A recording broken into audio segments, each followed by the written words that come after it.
The main menu.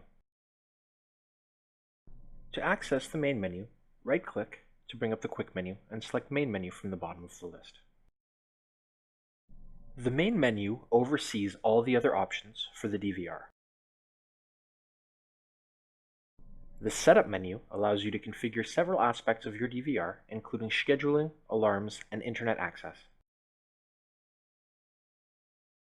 The Search menu allows you to search through your recordings to find a specific video or snap.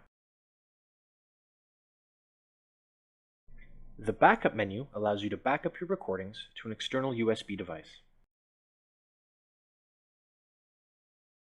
The Information menu displays a variety of different information about your DVR.